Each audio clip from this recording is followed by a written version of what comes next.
Hello there, and welcome to my Advanced Necromancy Combat Guide. This video builds on the basics of Necromancy, so if you're not yet familiar with Necromancy or are looking for a basic overview, I have a basic combat guide here that will bring you up to speed. The link is in the description below. In this video, we're going to be covering the parts of Necromancy that will take you from getting a kill to getting consistent quick kills, working with just the base weapons and armor. The first topic to cover is Necromancy's main damage cooldown, Living Death. This ability is less straightforward than something like Sunshine, but is very much worth understanding. Living Death augments your basic attack, Touch of Death, Finger of Death, and Death Skull's abilities, so it's no surprise that our rotation within Living Death focuses primarily around these abilities. Before activating Living Death, you want to put both Death Skulls and Touch of Death on cooldown, and if you have it, activate Split Soul. These two abilities will reset when we activate Living Death. Inside of Living Death, we no longer care about residual souls, and the value of necrosis stacks goes way up, so Soul Sap drops out of the rotation in favor of basic attacks that now generate necrosis stacks. The TLDR of the Living Death rotation is to keep Death Skulls on cooldown, Finger of Death at 6+ necrosis stacks, use Touch of Death when available, and otherwise fill with basic attacks. You can fit 3 Death Skulls into a Living Death, or 4 if Relentless procs on Living Death itself. If you're getting off all of your Death Skulls and hitting Finger of Death plenty of times, then you're going to see some great damage. And that's pretty much it to a basic Living Death rotation, so let's take a look at it in action against Rasial. So we start off by using our Death Skulls and Touch of Death, as well as using our Adrenal. If you have a normal Adren pot, use it after Living Death. Then we'll go into Living Death, and at this point we just want to use Death Skulls as quick as possible, so we'll do that.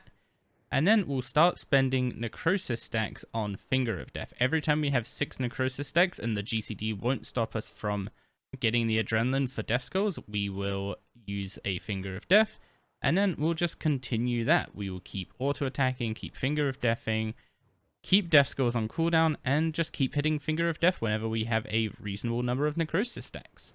You may have noticed that we started that fight with a lot already done, so let's go over the pre-pull setup for Necromancy.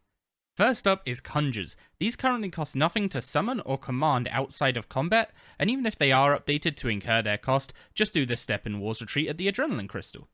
We want to summon our Skeleton, Zombie, then Ghost, and use Life Transfer, and finally command the Ghost. This gives us all 3 Conjures and the Ghost's double damage buff for the entire opener.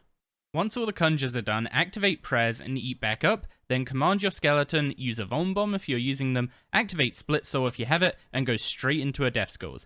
Then proceed to your Living Death rotation. This is a lot of stuff to do pre-pull, but the damage gains for doing it all are absolutely massive, so it's worth getting it down.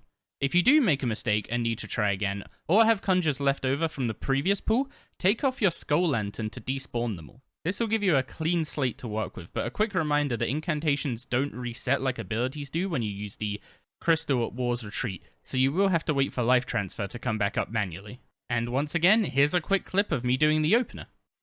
So we're going to Overload, then summon our Skeleton, our Zombie, our Ghost. We're going to Life Transfer them all, and then we're going to command our Ghost.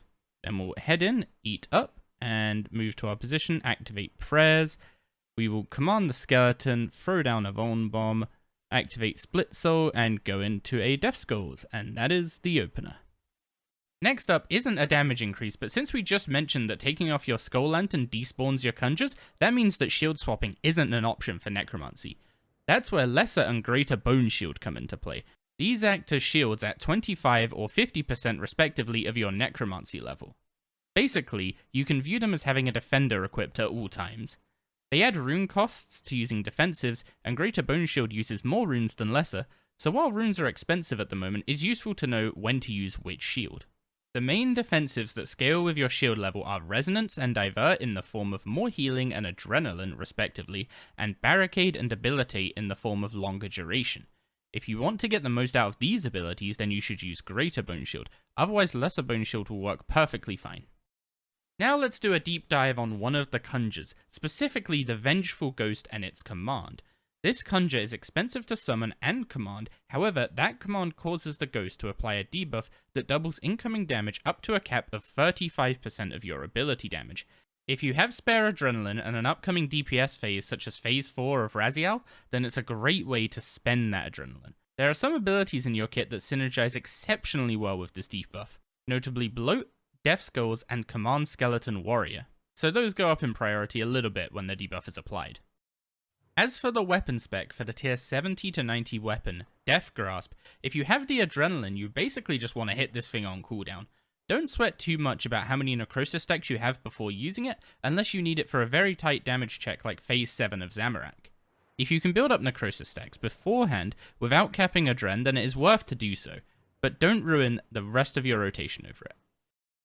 The last thing we're going to discuss is familiars.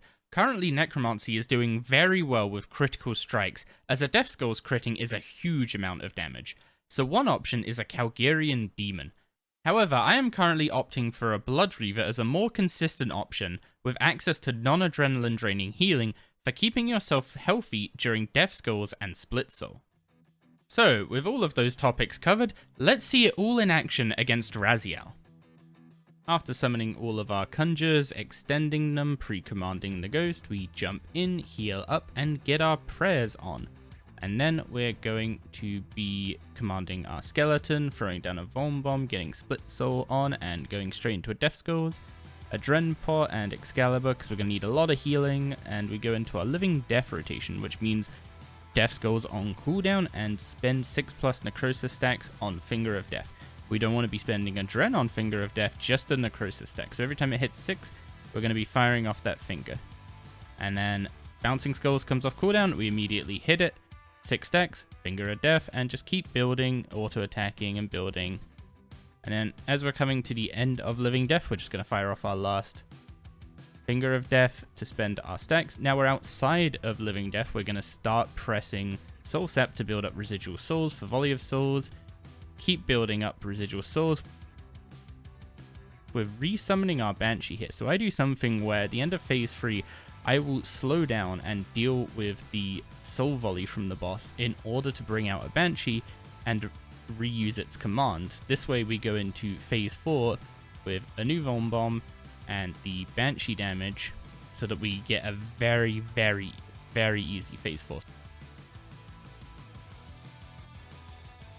So we go into phase 4, we Split Soul, we Death Skulls, we Weapon Spec, and we just keep moving around, and we Volley of Souls when we have 3 residual souls, and that's it. Boss is down. And that's Necromancy. It may seem like a lot of information to take in, but this took me many hours of practice to finally nail down, so don't worry if it doesn't immediately click. Thank you all very much for watching, and if you got to this part of the video, I'm going to assume you liked it. If so, you know what to do. And I wish you all the best with your Necromancy journey, and I'll catch you again next time.